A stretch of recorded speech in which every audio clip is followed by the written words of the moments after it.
Night shift after 8 months part 2. మార్నింగే చూడండి ఎంత ట్రాఫిక్ ఉందో. ఎస్కాట్ అయితే మా పీజీ వరకు వచ్చి డ్రాప్ చేసి వెళ్ళారు. అంటే క్యాబ్ మెయిన్ రోడ్ మీద దింపారు మమ్మల్ని. అది పీజీకి దగ్గరే but still.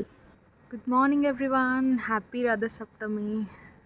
Wow, this is so beautiful. Morning 6 దాటేసింది. మా ఫ్రెండ్ వస్తే మెడిటేషన్ చేస్తుంది అండ్ నేను లాగిన్ చేశాను కాల్ ఉందని చెప్పి.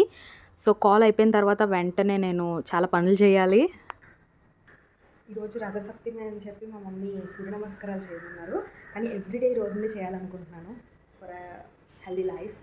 యాక్చువల్లీ పీజీకి వచ్చేసిన వెంటనే కాల్ అటెండ్ అయ్యి బాత్ చేసి ఇంకా పడుకుని పోదాం అనుకున్నాను. బట్ ఈరోజు రథసప్తమి, సో అందుకని సూర్య నమస్కారాలు చేశాను. ఎప్పుడైతే సన్కి ఆపోజిట్గా వర్క్ చేస్తున్నామో హెల్త్ అనేది డిటోరియేట్ అయిపోతుంది. అందుకనే I'm so keen about it. Weight చూసుకున్నాను, I was maintaining good weight, but still I need to reduce some kgs.